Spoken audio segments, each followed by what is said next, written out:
She thought he'd stay quiet forever, but Tyler Perry just blew it all up. At the BET Awards, Hollywood's nicest guy went off script and told a story that sounded way too familiar. A friend who took everything, his home, his jet, his loyalty, and ghosted him the second she made it big. He never said Meghan's name, but he didn't have to. The shade was loud, the message was clear, and the internet hasn't stopped buzzing since. What really happened behind the scenes? Let's break down the moment Meghan's last ally walked away. No one expected Tyler Perry to be the one throwing shade that night. The BET Awards are usually a place for celebration, not quiet takedowns. But that's exactly what happened. Perry stepped onto the stage, calm and composed, and dropped a story so pointed it sliced through the air like a blade. No names, no drama, just a soft-spoken warning wrapped in a parable about generosity, betrayal, and knowing when enough is enough. The room went still. Everyone in the audience and watching at home felt it. And even though he didn't say her name, everyone knew who he meant. The timing wasn't random. It came just as Meghan and Harry were trying to reboot their image with a new project.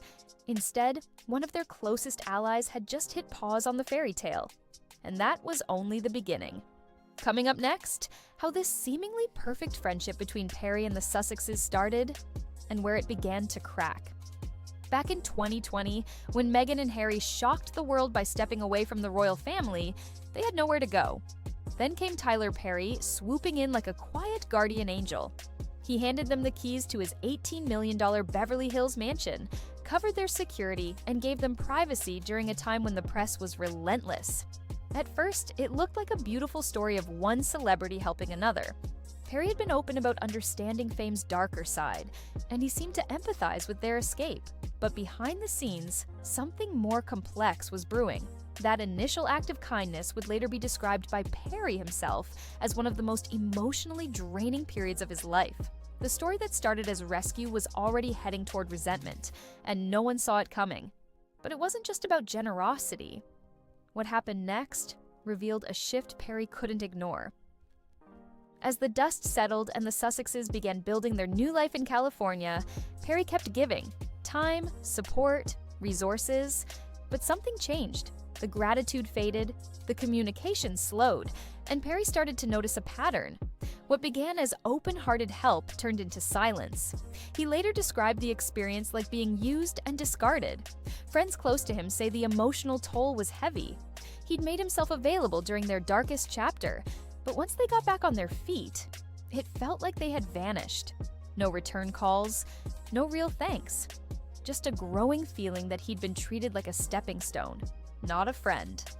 And that's what made his BET speech feel like more than just a moment. It was a long overdue reckoning. Still, one specific moment finally pushed him past the point of no return. It wasn't one big fight, it was 1,000 little things. But according to insiders, the moment everything truly broke was over a jet. Meghan reportedly asked Perry to use his private plane, casually, as if it were no big deal. But to him, it was. Not because he couldn't afford it, but because of the way it was asked. No coordination, no discussion, just expectation. And when Perry declined, Meghan allegedly didn't take it well. That reaction, more than the request itself, was the turning point. Perry realized then that their friendship wasn't mutual. He felt more like a service provider than a confidant. The emotional withdrawal had turned into outright entitlement, and Perry wasn't going to ignore it anymore. He wasn't the only one raising red flags. Others in his orbit had been warning him for months. Even before Perry made his move, the whispers had started. Staff, colleagues, producers, they were all saying the same thing. Meghan doesn't return favors, she collects them, uses them, and then moves on. Perry had brushed it off at first. He believed in loyalty and giving without expectations. But when the big streaming deals rolled in, when the couple began raking in millions and barely looked back, Perry couldn't shake the feeling that he'd been taken advantage of. Gratitude never came. And behind the scenes, people close to him began to say what he didn't want to hear, that the friendship wasn't real, that it was transactional, and worst of all, that he wasn't alone. What came next was more than a speech. It was a warning shot, and it hit the target. After the jet incident, Perry didn't go public. He didn't unfollow anyone. He didn't call TMZ. Instead, he went quiet. But the silence was loud. Invitations stopped, messages went unanswered. And when reporters asked if he was still in touch with Meghan and Harry, his smile didn't quite reach his eyes. It wasn't bitterness. It was clarity. Behind closed doors, Perry was telling friends he felt burned, that the emotional investment he'd made had been ignored the moment it was no longer convenient. He didn't want revenge. He just wanted distance. And at the BET Awards, he got his moment. Without naming names, he said everything he needed to say, and the world heard him loud and clear. But here's where it gets even messier. Meghan's inner circle didn't take the speech lightly. As Perry's speech began to circulate, Meghan reportedly went into damage control. Sources close to her say she was shocked. She didn't expect Perry to speak out, even indirectly. And the timing couldn't have been worse. Her new lifestyle brand was launching, and her PR team had been working overtime to soften her public image. But now, a trusted ally had essentially outed her. Meghan's team began quietly reaching out to Perry's camp, trying to smooth things over. But it was too late. Perry wasn't interested in spinning anything. He'd said his piece, and he wasn't playing cleanup anymore. For Meghan, it wasn't just about hurt feelings, it was about image. And she knew the narrative was slipping out of her control. And just when it seemed like it couldn't get worse, another big name stepped in. Oprah Winfrey, once Meghan's most visible supporter, began pulling back too. The signs were subtle, but unmistakable. Less public praise, fewer mentions, invitations declined. And when asked about Meghan and Harry in interviews, Oprah gave carefully measured answers. No longer glowing, just polite? People in the industry started whispering, was the Meghan bubble finally bursting?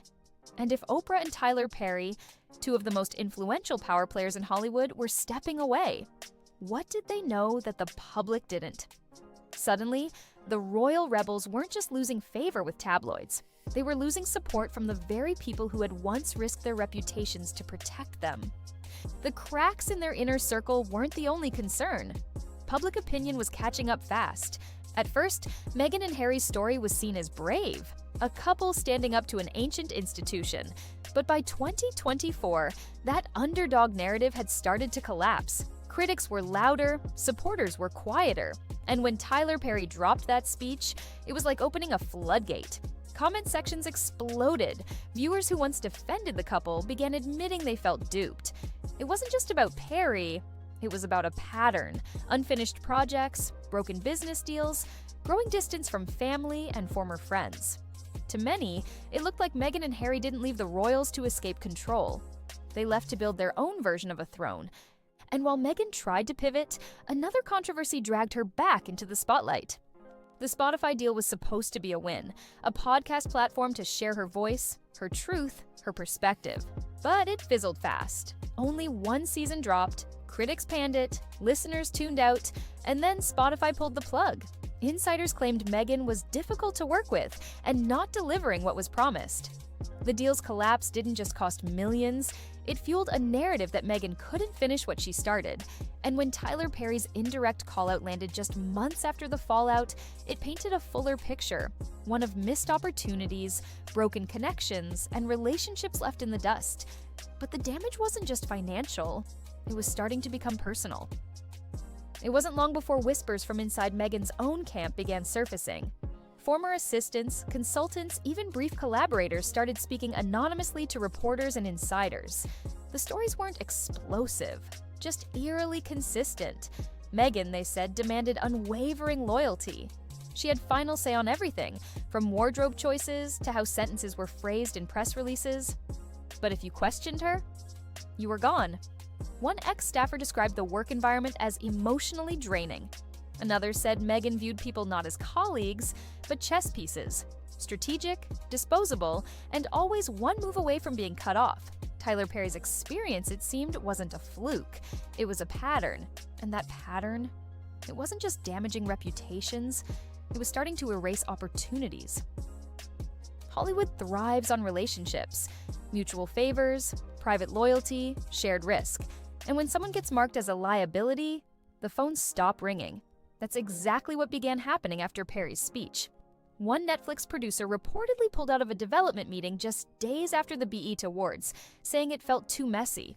A documentary deal that was in early talks vanished. Studio execs started using words like toxic and unpredictable, not because of headlines, but because insiders were sharing their stories. Meghan wasn't being publicly blacklisted, but she was being quietly sidelined. In an industry that rarely calls anyone out directly, the silence around her was starting to speak volumes.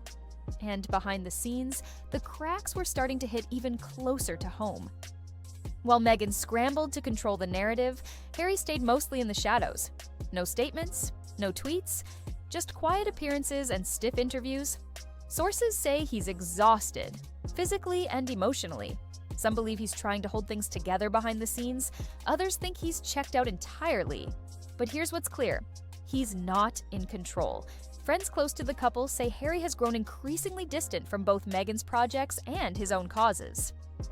It's like he's lost in the noise, one source said. Once the fiery royal rebel, Harry now looked like a passenger in his own story, watching alliances crumble and their empire shrink, powerless to stop it. But even with Harry's silence, Meghan wasn't done fighting. After Perry's speech, Meghan's PR team went into overdrive. They pitched interviews, leaked exclusives, even floated a podcast comeback to reframe the drama. The plan? Make Perry seem bitter, misunderstood, out of touch. But none of it landed. Journalists weren't interested. Outlets didn't want to be caught in the middle. And the public, they weren't buying it. The harder Meghan pushed to reset the narrative, the more desperate it looked. She's trying to control the story, one media insider said, but the story is already out. The woman who once controlled the spotlight with grace and precision now found herself cornered by her own image and a world that had finally started asking questions. And in the end, it wasn't just about bad press, it was about something much deeper. For years, Meghan Markle crafted her image carefully. Empowered, elegant, oppressed by the crown, but undefeated. It worked, for a while. But reputation can't outrun reality forever. Once her biggest defenders began walking away, Tyler Perry, Oprah, industry insiders, that carefully managed identity started falling apart. The press didn't turn on her. The public did?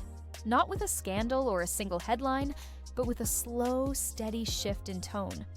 The Meghan brand, once untouchable, became uncertain. And in a world that runs on trust, that shift was fatal. From royal outcast to cultural cautionary tale, Meghan wasn't just fighting bad press. She was fighting to stay relevant. And for the first time, it looked like she might lose. In the end, Tyler Perry didn't shout. He didn't accuse. He didn't even name names. But his words changed everything.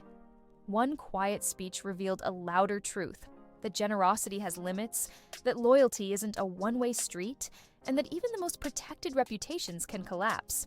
Meghan Markle had already left one institution behind when she walked away from the royal family, but this time, the exit was different. This wasn't exile by monarchy, it was exile by culture. From Hollywood to headlines, from backers to believers, people weren't just pulling back. They were done. And in a world where perception is power, that silence might be the loudest message of all.